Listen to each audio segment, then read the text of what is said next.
Bonjour, bienvenue sur la chaîne. Aujourd'hui c'est l'épisode 19 de la décade manga. Ça sera la dernière de l'année 2023, mais vous inquiétez pas parce que j'ai 2 autres vidéos qui devraient sortir d'ici fin décembre. En attendant, comme d'habitude, le principe de la décade, je vous présente mes derniers achats manga et mes dernières lectures de ces 10 derniers jours à peu près. C'est parti.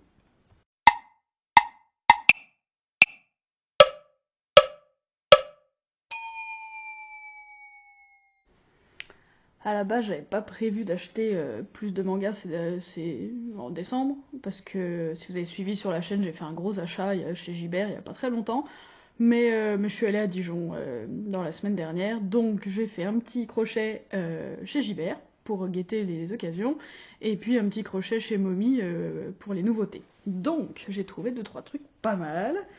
J'ai trouvé, on va commencer par les occasions que j'ai achetées chez Gibert, j'ai trouvé les 2 premiers tomes de Mon colloque d'enfer. Bon, j'en avais entendu plutôt du bien, ils sont en très très bon état, ils étaient à 4,70 €. Je me suis dit que ça coûtait rien, enfin ça coûte 2 fois 4,70 € pour découvrir le début de cette série qui a l'air très chouette. Bon voilà, du shoujo comme j'aime bien a priori, donc j'ai pas lu encore tout ce que je vais vous présenter là, à un tome près, j'ai pas lu parce que si vous avez suivi, je me suis fait un gros calendrier de l'avant en manga avec un tome 1 par jour ou un one-shot. Donc j'ai ça, c'est sur mon compte Insta, tous les jours je poste la photo du tome que j'ai tiré au sort, et donc j'essaye de lire ça, j'ai déjà un tout petit peu de retard, mais pas tant, ça va, je tiens le coup. Donc tout ce que j'ai acheté là, j'ai pas lu quoi. Forcément, je suis un peu plus concentrée sur mon calendrier de l'Avent, qui est quand même le thème principal de décembre. Ensuite, j'ai trouvé, ça tombait bien, le tome 5 de l'Atelier des sorciers. J'ai les 1, 2, 3, 4 quoi. Il est en super bon état, il a 6,50, c'est toujours ça de prix. Et puis, normalement, le Père Noël m'apporte le 12. Le 12 Oui, le 12. Le dernier tome collector avec le puzzle, parce que j'adore faire des puzzles. Donc ça tombe très très bien. Mais voilà, ça tombait super bien, il y avait que ce tome là en occasion, mais c'était plus celui qu'il me fallait, donc parfait. Ensuite, j'ai craqué. C'est un dilemme que je me posais depuis un certain temps, parce que j'entendais grand bien de Blue Giant. Ça a l'air d'être exactement le genre de truc que j'aime. Dans le style, voilà, un gars découvre une nouvelle passion pour un domaine et le manga nous fait plonger dedans et nous donne envie de faire comme lui. Moi je suis hyper sensible à ce genre de manga, si vous me suivez vous le savez. Chihayafuru, j'ai envie de jouer au Karuta. March Comes In Like a Lion, j'ai envie d'apprendre le shogi. J'ai lu Nodame Cantabile, j'ai lu... puis voilà, je suis musicienne dans la vie. Donc, a priori, toutes les cases étaient cochées pour que Blue Giant me plaise. Le seul truc qui me fait chier, c'est que ça parle de jazz et que moi je suis très musique classique et baroque et je suis pas du tout sensible au jazz. Mais bon, ben voilà. Ça faisait plusieurs mois que je me disais, ça serait peut-être bien quand même, tout le monde dit que c'est trop bien. T'es pas obligé d'écouter du jazz en lisant le manga, je sais pas. Bref, il était à 5,10 € chez Gibert, il y avait le tome 1, il est en super état. Donc je me suis dit que c'était l'occasion ou jamais de découvrir cette série dont tout le monde dit du bien, et j'ai feuilleté, bah ouais, ça a l'air bien. Ça a l'air bien. Donc voilà, j'ai craqué. J'ai trouvé le premier tome de Blue Giant. On verra, je vous en reparlerai dans une prochaine décade, je vais forcément le lire pendant les vacances. Et puis j'ai trouvé aussi le premier tome, enfin non, c'est pas le premier, pardon, c'est un one-shot. Donc j'ai trouvé Blue, c'est de Kiriko Nanana, j'ai déjà lu Rouge Bonbon, un one-shot aussi, avec des... Voilà, ce style très carré, très aéré, c'est plutôt du chaussée. Ouais, c'était dans ma wishlist, je m'étais dit si un jour je le trouve, voilà. Donc je l'ai trouvé à 4,20 €. La jaquette est un peu abîmée là sur le dessus et tout, mais bon. J'aime plutôt bien cette autrice, donc j'étais contente. Elle a sorti plein d'autres trucs, plutôt des one-shots, voilà, dans ce format-là et tout, c'est chez Saka. Je vais lire ça. Ça fait partie des trucs, je m'étais dit si un jour je tombe dessus, je le prends, bah voilà, c'est fait. Et c'est tout pour les occasions. Du coup, je mets ça de côté. Et on passe à la suite. J'ai acheté aussi, chez Gibert, j'ai acheté Hirayasumi le tome 1 pour offrir à mon beau-frère, du coup. Mon moi j'ai adoré, donc j'espère que ça va lui plaire aussi. Ensuite, du coup, en nouveauté, j'ai acheté En scène le tome 21. J'ai jamais eu trop l'occasion de vous parler de cette série-là sur la chaîne, mais ça fait partie des mangas que j'adore. Ça parle de danse classique. On suit, j'ai perdu son prénom parce que ça fait très longtemps. Canadé. Ça fait très longtemps que j'ai pas lu cette série. Je crois que j'ai quelques tomes de retard. On est déjà au 21, ouais. Et c'est une future, une future ballerine professionnelle, donc on suit tout. Sa vie, ses entraînements, ses voyages, ses concours, ses réussites et ses échecs. Voilà, tout ce que j'aime. Donc, ouais, j'ai un peu de retard sur cette série, mais je vais reprendre 4-5 tomes en arrière et puis je vais me lire ça pendant les vacances.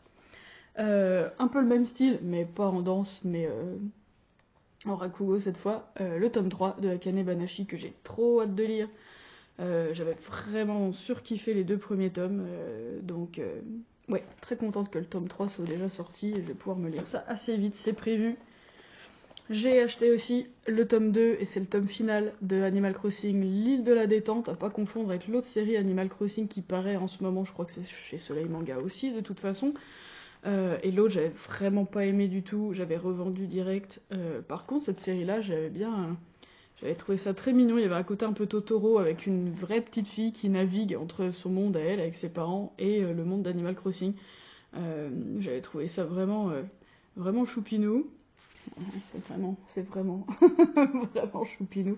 Du coup, je suis déçue que cette série-là soit déjà conclue en 2 tomes, quoi, parce que j'aurais bien aimé que ça continue un peu, quoi. Mais bon, je suis contente. Je vais me lire ça, je vais relire le tome 1 du coup et je vais me renchaîner les 2 tomes, ça va être trop mignon, super détente. Pendant les vacances, pendant les fêtes, je crois que c'est parfait. Et puis, ce tome-là, on va pouvoir en parler un peu plus précisément parce que je l'ai lu, ça s'appelle L'amour est dans le thé, c'est chez Glénat, ça vient de sortir, c'est le nouveau shoujo, honnêtement, je l'ai trouvé quasi parfait. Donc, on va en parler tout de suite, on passe à la session... On va en parler tout de suite, on passe à la section lecture. Si vous voulez en savoir plus, je vous renvoie à une vidéo live de la chaîne Glénat.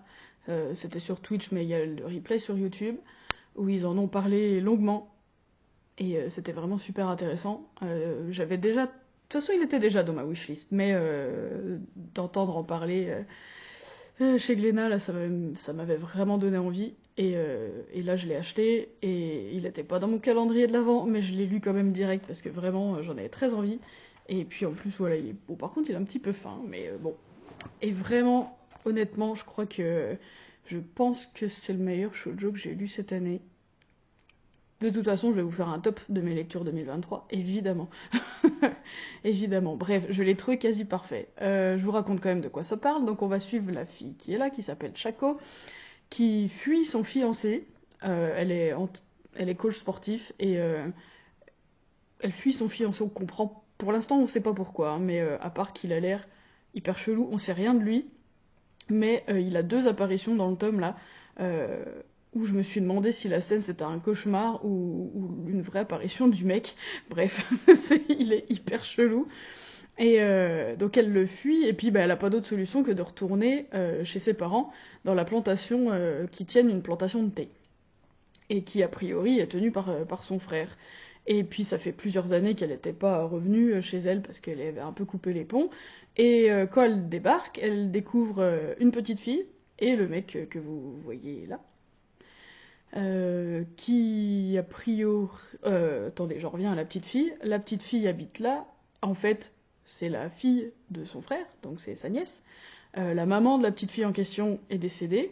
Le frère est plus ou moins cloîtré dans son bureau à longueur de journée à gérer la plantation, enfin l'administratif de la plantation de thé. Et ce mec-là, qui a l'air très très très bourru au premier abord, il s'appelle Ishin. Et c'est lui qui s'occupe du thé. Et de la petite fille. Et puis, bon, elle se fait plus ou moins poursuivre, bref, quiproquo. Chacun de leur côté, ça les arrange de dire à tout le monde qu'ils sont mariés. Ce qui est pas vrai. Mais du coup, voilà, ça se déclenche comme ça assez tôt dans le tome. Et puis, bah, à partir de là, on va suivre un peu leurs aventures. avec la petite fille qui est trop mignonne, et les quiproquos que ça peut donner, quoi. Et pourtant, je déteste les mangas à quiproquos, c'est vraiment pas un truc, moi, le mensonge, d'une manière générale, je crois que j'ai un gros problème avec. Bref, mais c'est tellement bien fait.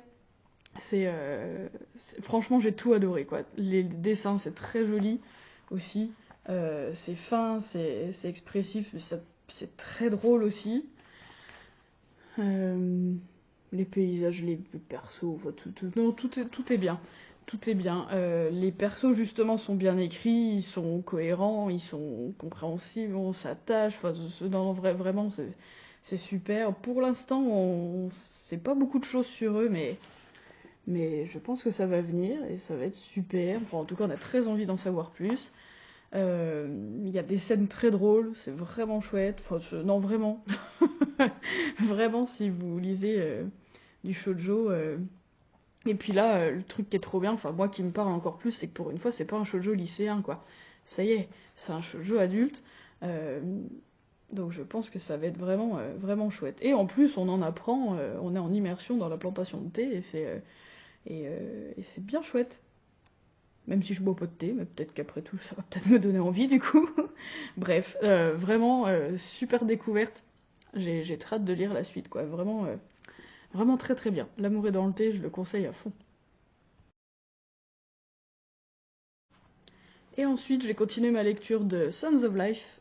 J'ai lu les tomes 7, 8, 9. Bon, là, j'ai que 8 et 9 à vous montrer, mais peu importe. Euh, Bah, vous savez que j'adore ce genre de série, hein, c'est ce que je disais tout à l'heure, hein, avec Ansem, avec Akane Banashi, voilà, Sons of Life. Même deal, c'est vraiment ce que j'adore. Au niveau du tome 7, je crois que j'ai eu un petit coup de mou au niveau du tome 7, parce que le club de Koto vivait son premier concours, donc entouré de plein d'autres lycées, de plein de personnages, où j'ai trouvé que du coup c'était un peu laborieux, parce que vraiment, qui est qui, il y a un moment où déjà voilà, le club de Koto qu'on suit, bon, ils sont déjà assez nombreux, on les connaît, mais bon, ils sont quand même nombreux. Et là, il y a plein d'autres persos, d'autres clubs, de gens qu'on va être amenés à croiser, évidemment, dans les prochains tomes, dans les prochains concours. On sent que c'est des gars qui vont revenir, quoi. Ouais, le tome 7, petite réserve sur le tome 7, ou peut-être que c'est venu parce que ça faisait longtemps que j'avais pas lu la série et que j'ai pas relu le tome 6 pour me mettre dedans. Je saurais pas quoi dire, mais bon, j'ai eu un petit coup de mou sur le tome 7, j'ai trouvé ça un peu laborieux par moment. Et puis 8 et 9, c'est reparti de plus belle. Après, voilà, je les ai enchaînés, donc j'étais peut-être un peu plus dedans, ça doit jouer. Et donc à 8 et 9, là, on se ressente sur le club, parce que le concours est passé, voilà, avec les résultats que je ne vous dirai pas. On se concentre sur le passé de Ozuki, la meuf que vous voyez là, sur le prof que vous voyez là, qui est un petit peu particulier comme personnage aussi. Il y a un dos sur lui, donc c'est intéressant d'en savoir plus. Euh, Là, on en est à un point où peut-être ils vont se trouver un autre prof en plus, une rivale. Est-ce que c'est une bonne idée? Est-ce que c'est un danger? Sûrement un peu des deux. Donc, ouais, ça prend bonne tournure, vraiment. Il y a pas de temps mort. Non, non, c'est très très bien. C'est très très bien. Moi, ça me parle complètement ce genre de manga. Donc, je pense que si vous aimez les mangas de sport, dans un style un peu plus détente, mais avec le même genre d'enjeu, honnêtement, je pense que ça peut vous plaire, quoi. Moi, Sons of Life, en tout cas, j'accroche beaucoup. Et puis voilà, l'apparition est à un bon rythme, donc c'est parfait. Je le conseille aussi, très fort.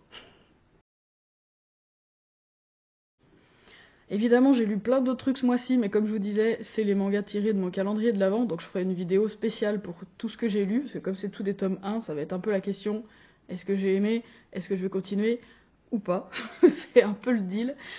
Donc on en reparlera dans une vidéo après Noël, du coup, le temps que j'ai tout lu. Et puis d'ici là ou par là, il y aura aussi ma vidéo top 2023, résolution de lecture 2024. Je suis en train de plancher dessus, de vous préparer des petits tops. Donc j'espère que vous serez là pour la voir. D'ici là, bah, je vais vous souhaiter un joyeux Noël en tout cas, de bonnes fêtes de fin d'année, et puis des bons moments en famille, j'espère, pour tout le monde. De bons moments de lecture, de détente aussi, de repos. Et puis bah, je vous dis à bientôt.